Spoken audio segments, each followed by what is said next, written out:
So hi everyone, welcome to this session in 2025. So again, a few organizational things.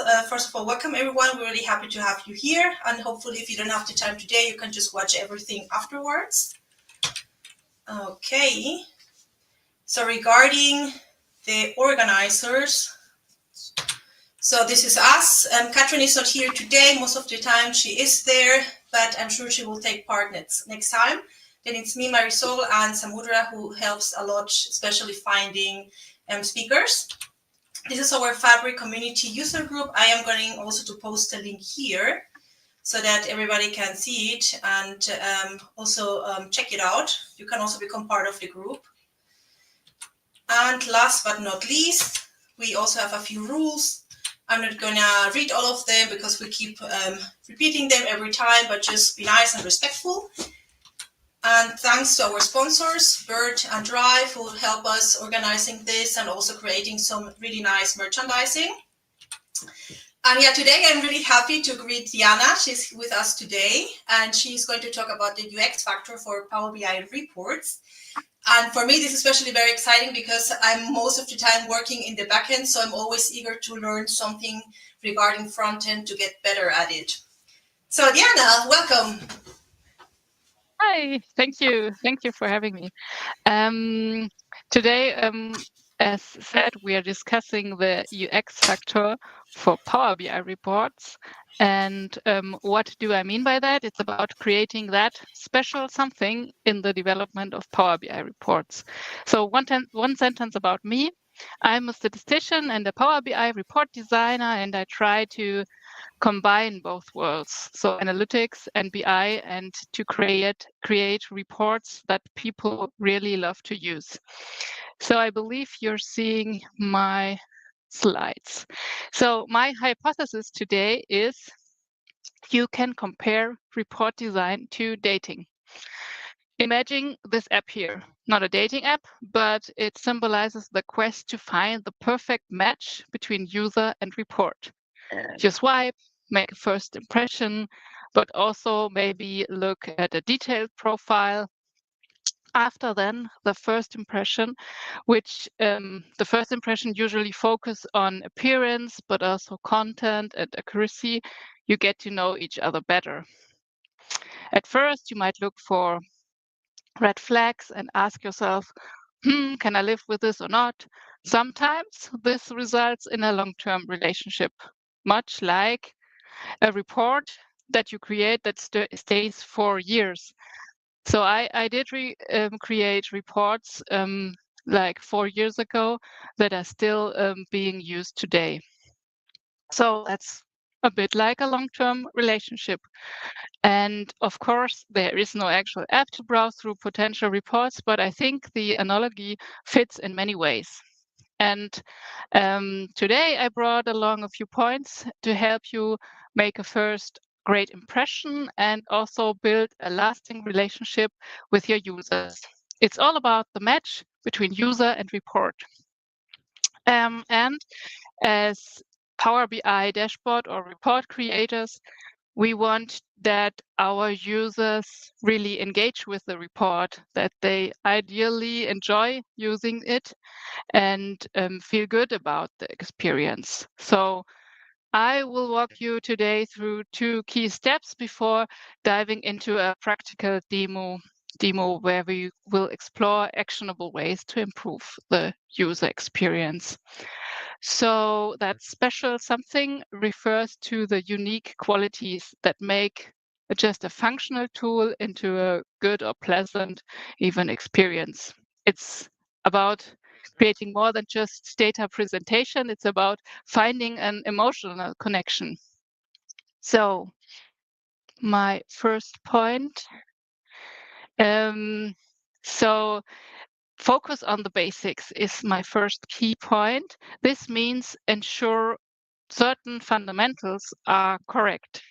So it's a given that the numbers must be accurate and the data must be reliable, but also the report needs to make a good first impression.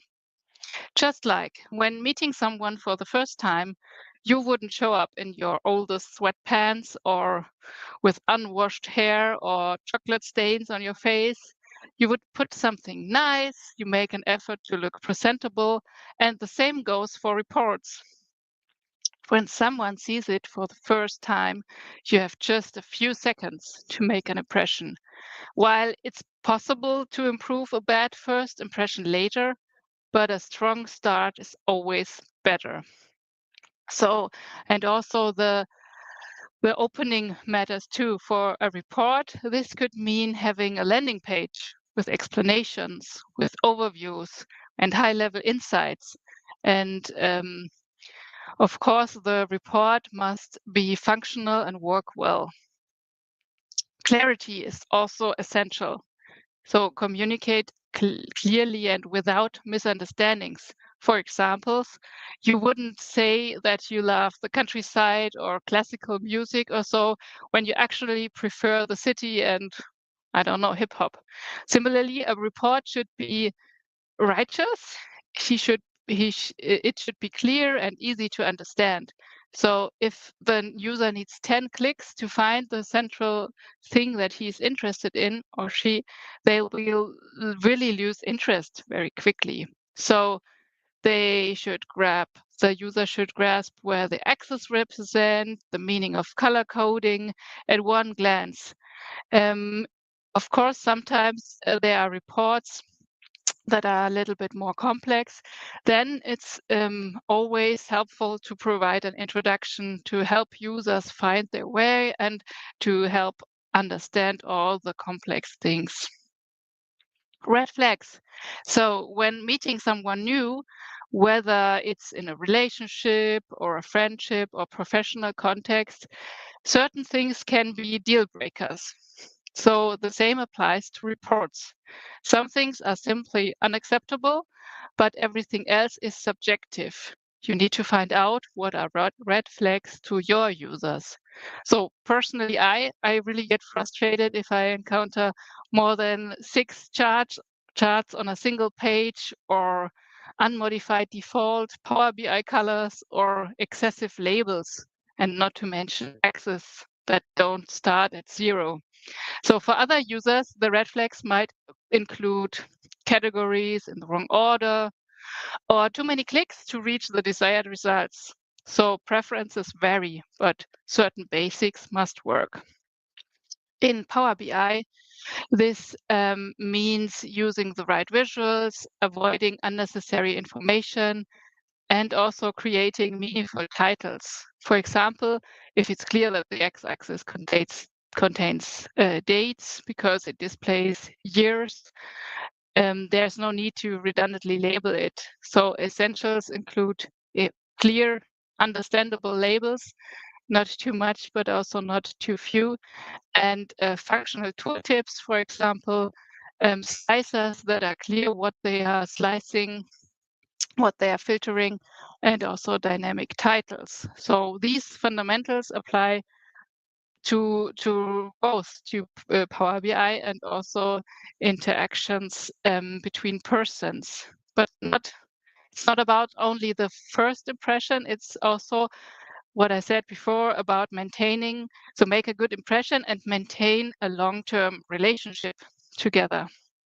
So as in a friendship, sometimes it's nice to surprise the other person. It's also good to have sometimes to listen to the users and give them some new features or some updates that is improved in terms of what the user wanted to see, and combined with the clarity, consistency, and reliability, the reports will get easier to use and give also the users a sense of familiarity.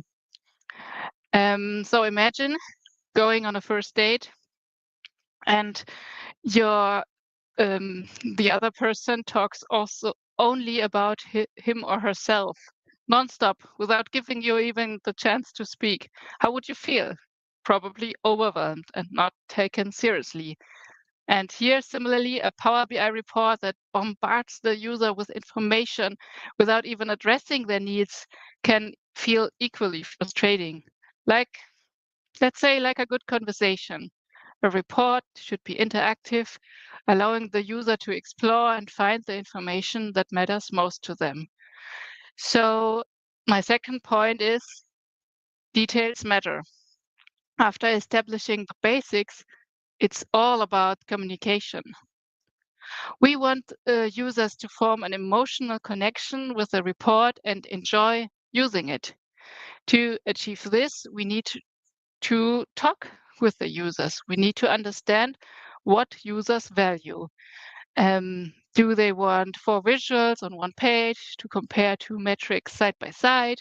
Or do they prefer starting with an overview, maybe of KPIs, before drilling down into further details? There are certainly some standards here, but you also should invest the time to really get to the bottom what the user wants. You can only understand their needs by engaging with the person behind the data, just like also in a partnership. Without understanding each other, you risk that you create something that the other person finds frustrating. Basics are essential, but communication and interaction are equally important.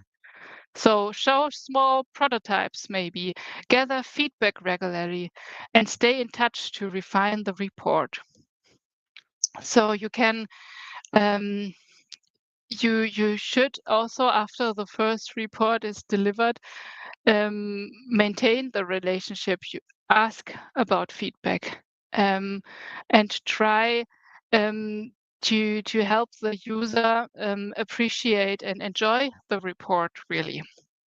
It should be your joint interest that both of you want that the report is used well and used often.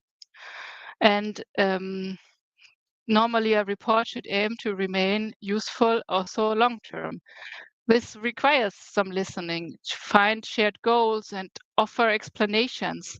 For example, we will see like tooltips with additional information or a bookmark on the landing page to explain all the things, the filters or the options are very simple. They are very um, um, quick to make. Like you can invest maybe 5 or 10 minutes in addition for each step, and then you get to a report that is much more useful for the user. And also, users that understand the report better are more likely to continue to use it. So ultimately, the goal is to create something that delivers value. So focus on listening, get the details right, and build a sustainable relationship with your users. So this was my theoretical observations, but now we want to go into a Power BI report and walk through some steps, which I think they are really worth doing. I've brought some data. Let's see. It's all about energy prices from an annual energy outlook. This is a long-term forecast about different scenarios and different regions in the US, and it's about electricity prices, for example, for industry or transport or residential. Here is the link through the data. And I just put the data in a nicely done star model and all these things, but it's just we will look at one page in a report. Maybe that could be more extensive, but I want to look together with you at one report and walk you through the steps what could be done better. So here it comes. So just one visual at this time because I want to make some examples here. So you have the electricity price by year and scenario. The scenarios here are different parameters that these energy outlook looks at. For example, there is a scenario with the oil price rising, it's the high oil price scenario, or there is a scenario with projected high economic growth or low economic growth. So you have like these 6 lines over time, and you have some filters here. So for example, this is just the time axis. You can have a look at a special time period, or you can look at all times. Then you have to pick a region where you are interested in, and these are prices. So it's dollars per megawatt hour. And for of course, it's important if what kind of inflation you accept, so or you assume. And it's always the case that you have the nominal and the real prices here. So it's just one scenario type. And then you could be interested in transportation price or commercial price or industrial price or the residential price. And here you have the standard slicer to check which kind of scenarios you want to look at. So far, so good. It's so the only thing that I adapted here is the color scheme. So I did not do anything else. I just put slicers here. I put the standard line chart here. Let's look at making a good first impression. What can we do? So first of all, what I always do is to make the background right. Here, I just have a background image that has one panel for all the slicers.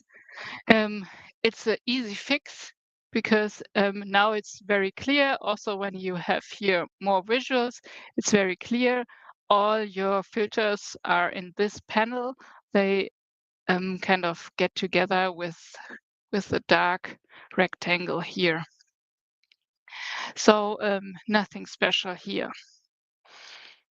Then next step would be dynamic titles. As you saw, we have the region East, North, Central, and we are looking for the industrial price, nominal price.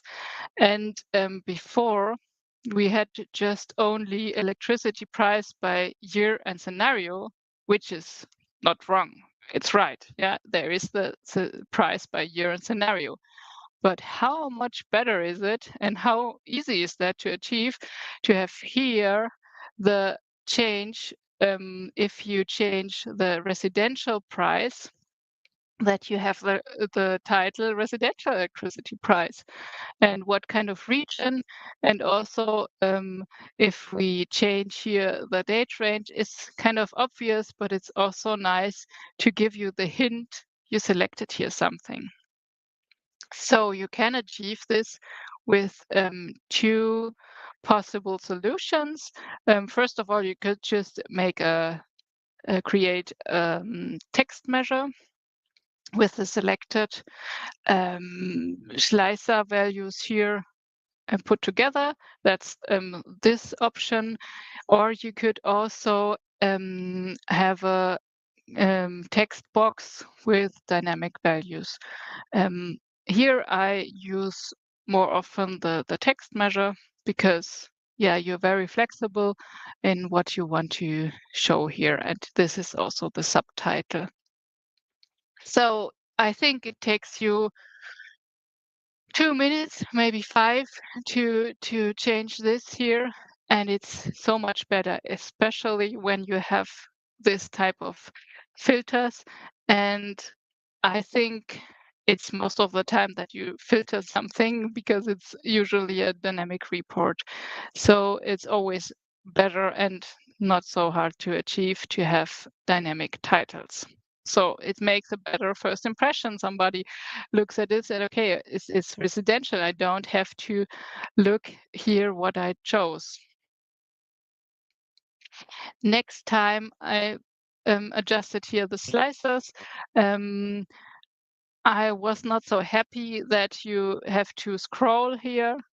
While this is a okay slicer, I think the scrolling here is kind of not so nice. So I just switched them to other slicers.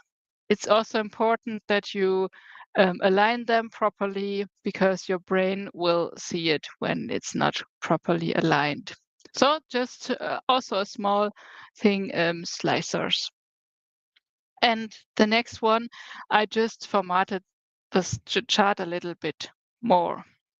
So I don't know if it's seen here because the contrast is not so high. So I just got rid of the grid lines that were vertical. I just introduced very slight horizontal grid lines, and I also, which is really a small change, but I think it's nice to have the x-axis really visible, because compare it here, the standard does not have this, and I don't like it when you don't know where the price really begins. So I also got rid of the legend title because I think it's clear. I also introduced here that there are lines and not bullets. So it's also a small thing, but I think it's much more clearer to have this.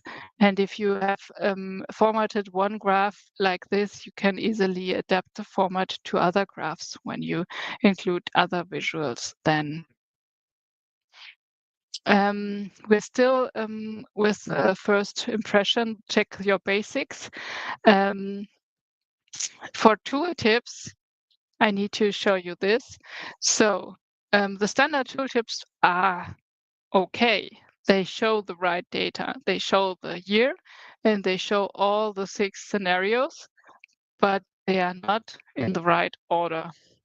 So if I want to see the lowest one, I really need to lean forward and see, oh, which one is it? Maybe the low economic growth. So I need some time, and that's not good. So I just applied another page tooltip, which is basically that I included a table. And the same as before, you could order the table like this. You see at one glance, the low oil price is the lowest scenario, and the low economic growth is the highest one. I included also the year again, so that you don't have to look at the axis so much. So the year is in the title, so it's 2035. And I also included the maximum difference between the highest and lowest value. So maybe that's of interest, or that may be of interest when you want to see, oh, how far are they apart? They are kind of $6 apart here, but only 0.72 here. So this is also maybe 5 minutes of work. You need to include the tooltip. You need to format the table. Here I did some dynamic formatting with highlighting the scenarios in the right color, so that it's clear what you're looking at. And I also created this delta measure. So yeah, it's really not too much work, but I think it, especially for line charts where you have several lines that are more than 2, I would say it's it's annoying that you cannot really sort the standard tooltip, and I think that's a good solution here. I also included, for example, this info pop-up or a tooltip. Sometimes it's important that you highlight here some definitions like, I don't know, I included the dollar per megawatt hours, please think of that or this. So that's an easy way to have some more information shown. But so for all these basic things, let's compare again to the first one. For all the basic things, let's say you have invested 15 minutes, or maybe let's say it's also 20 or 30, but I think it's time well spent to make a first impression here. So talking about looking at the details, then I think so when I'm the report developer and I spend, I don't know, weeks to develop a report, then I do know the data very well. But there are people that will use the report that maybe see it once a month or just very seldom. So I think it's always good to give people's hint when you want them.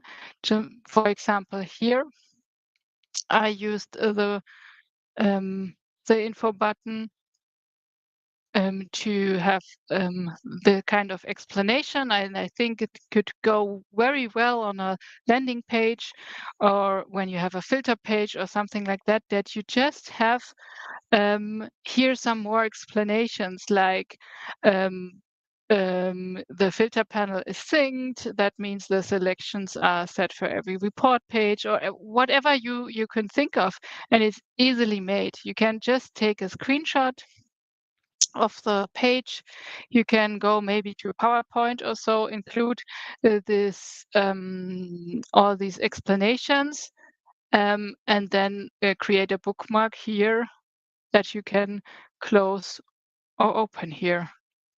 So I think it's 10 minutes worth of your time to think of where is the central page where I can explain the central things of the report. Or maybe if within the report, I don't know, at page 10, there is something different than in the other ones, you just can include this button, the info button here, and give the user more explanation.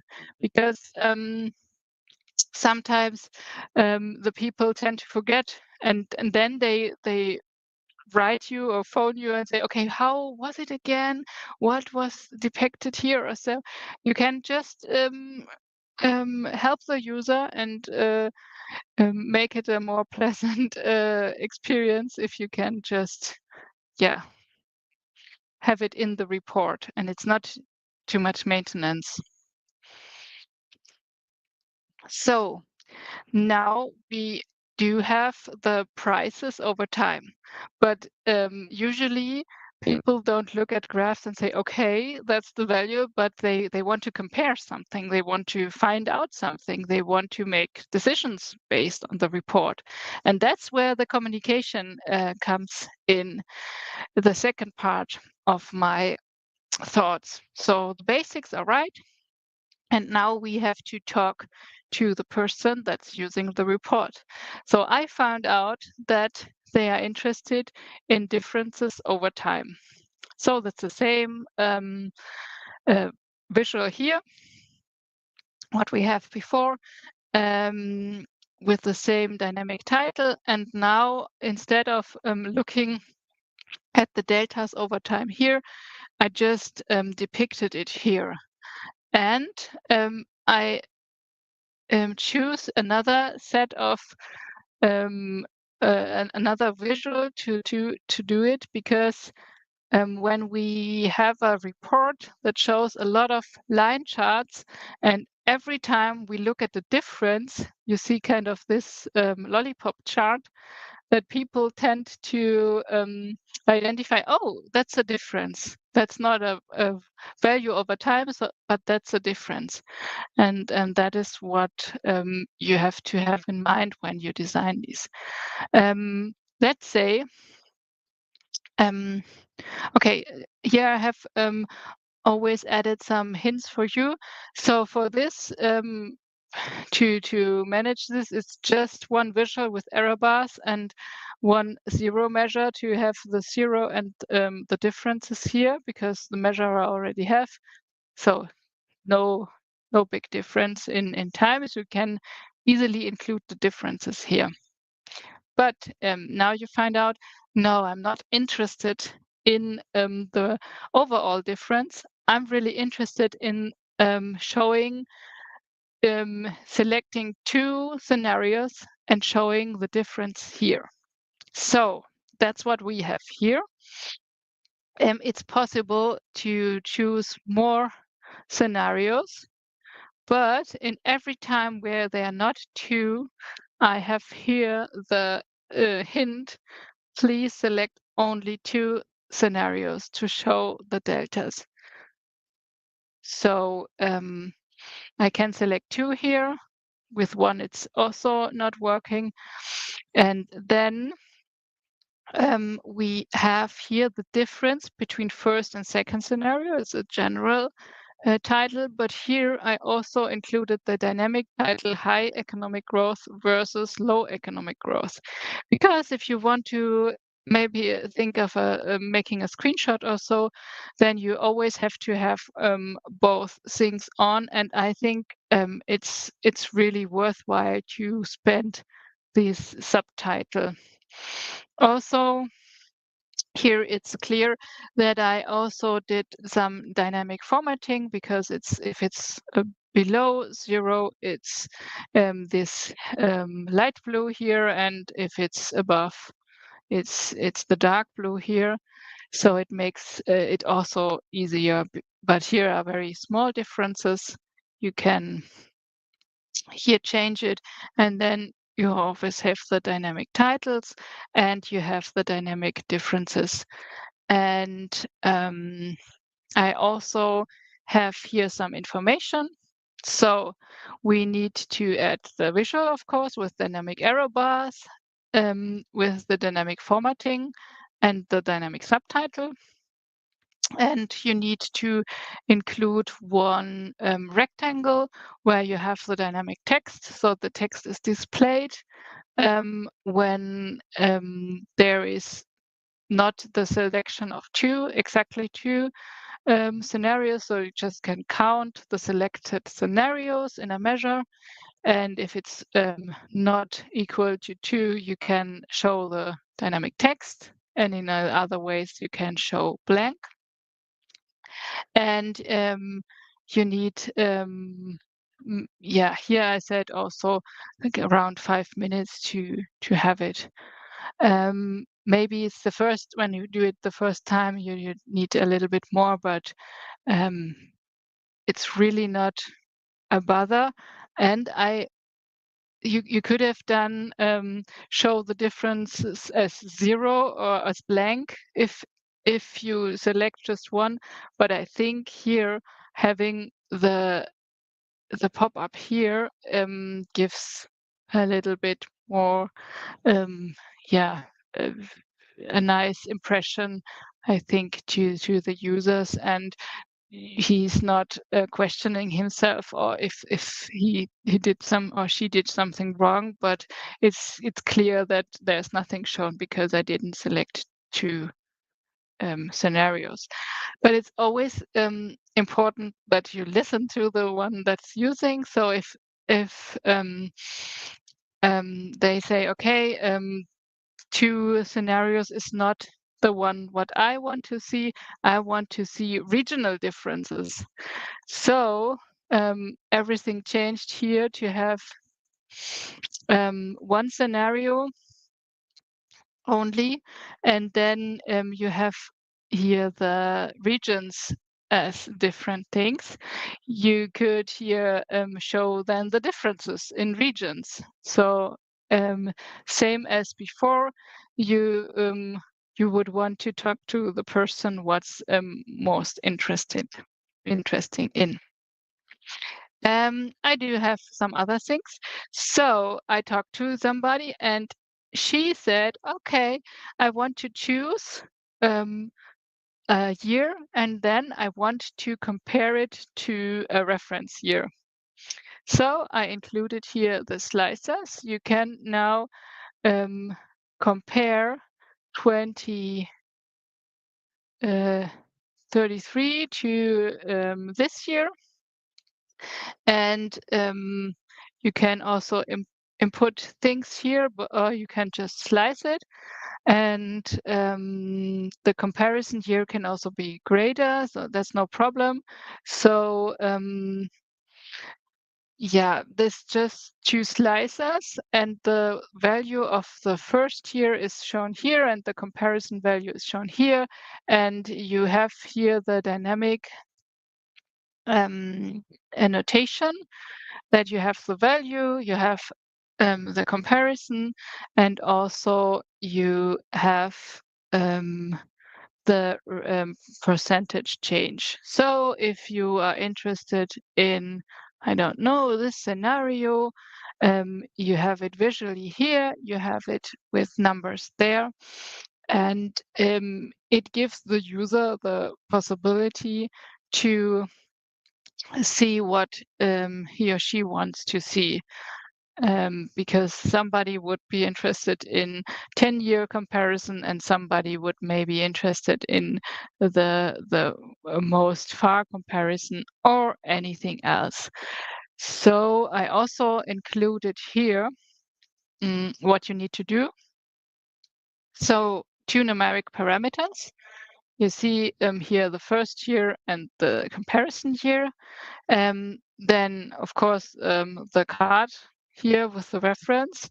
And you need to have two measures to select the first one and the second selected value based on the selected year.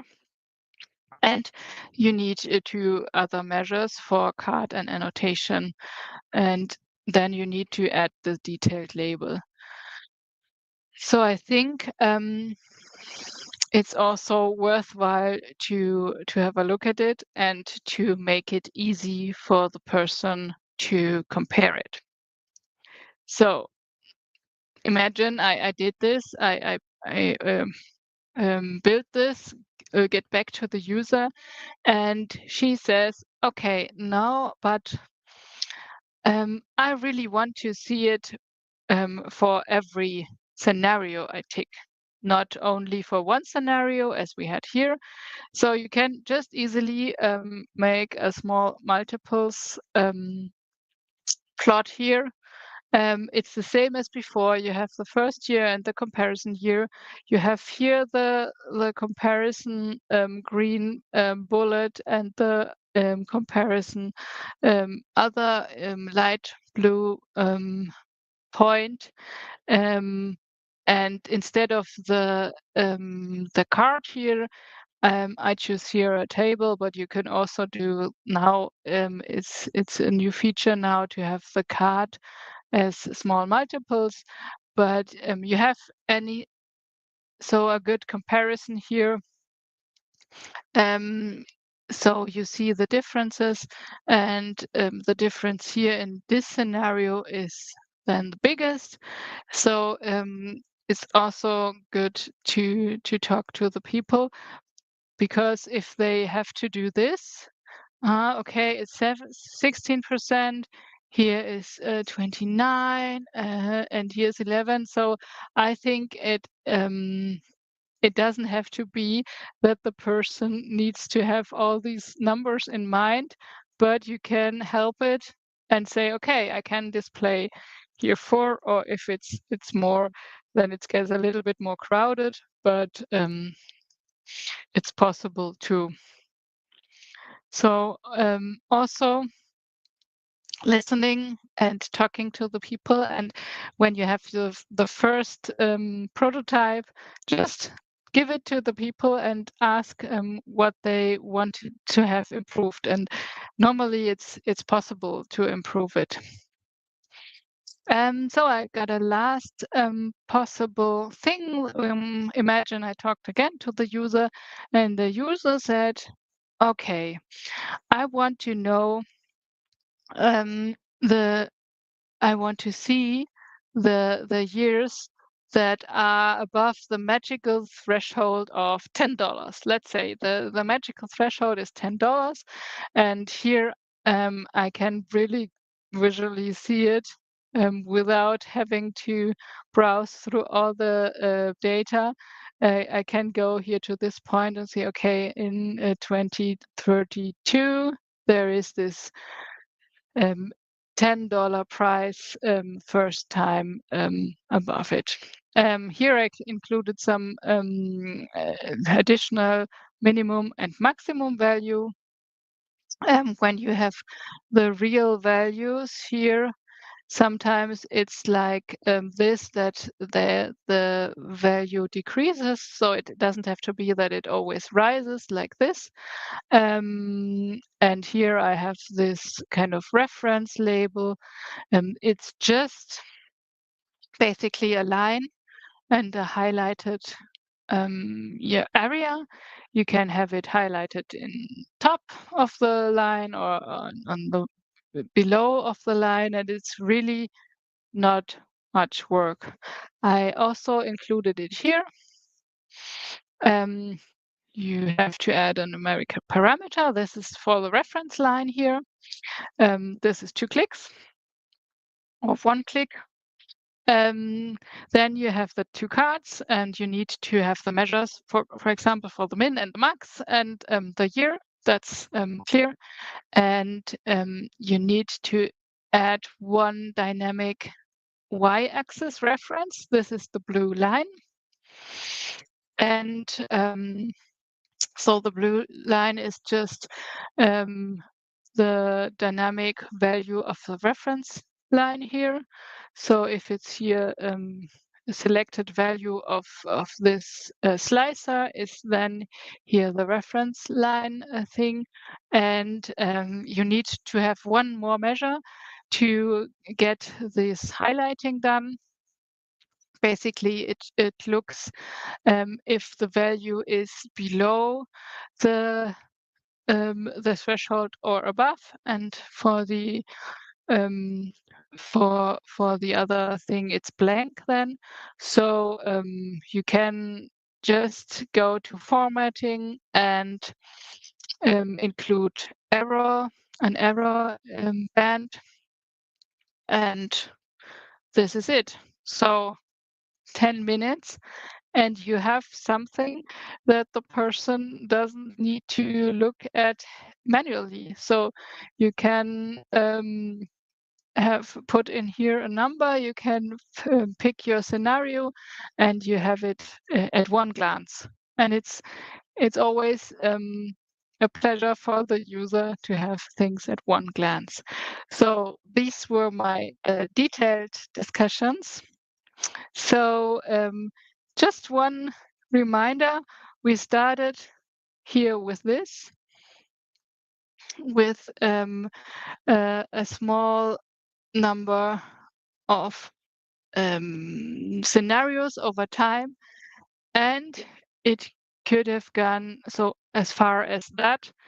And I think you would all agree that this makes a lot more of a better impression, and also the possibility for long-term and ease of use is here totally increased. So that what was my were my 2 cents about talking to the user and trying to improve things. And I think it doesn't have to be like hours and weeks to do this, but you can really do it kind of invest 1 hour and the time to discuss with the users, and you really can make their life a lot more better. That's from my side. And Diana, thank you so much for sharing all those insights. What I really, really liked was the analogy to a relationship. To be honest, I would have never thought of that in that way. And what I definitely have in my mind is also these lollipop visuals that you showed for the deltas between the max and min or two selected values. I think that's really awesome, and I have never seen it before. So you really got me a lot of new ideas and insights. Thank you so much. I don't know if there are any questions. Then whoever wants to ask a question, you can just put it in the chat if you want. And if not, I'm sure that if you watch the video afterwards, you can for sure contact Diana to ask for tips or something. And Diana also blogs a lot on LinkedIn, so watch for her. She has a lot of awesome ideas. Yeah. Diana, do you have maybe a tip where to get started with UX design? Yeah, I think to just think of the user looking at the report the first time. So try to have fresh eyes and say, okay, what would I see first? And is it clear that these are slicers that are single select, for example, or is it clear what I've shown here?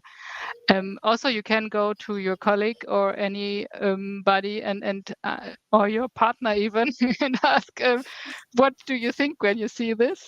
So just try to have it to look at it with fresh eyes. And as said, the basics you can always try to make dynamic titles or the very basics of UX here. Thank you. Yeah, for me, it's just like I always, when I see other reports, I'm like, oh, this is amazing. I wish I could think of that. I'm just like lacking the ideas. That's my problem, I think. I personally, I also have published it on LinkedIn. I do have this UX checklist, and it's having different sections. So I always try to go back there, and I also give it to my customers when I do trainings, just to really tick the boxes that you don't forget anything. So I think that can help also. So yes, that's a really good tip. I will look for that. Thank you. Okay, I think there are no comments, but like I said, if you have any questions afterwards, you can for sure contact Diana to ask. And we will post the next meeting in the next days. We already have a speaker, so you will get that information. So far, thank you for watching, and see you next time. Thank you. Bye. Bye. Bye. So, das war eigentlich ganz gut. Sehr gut. Ja.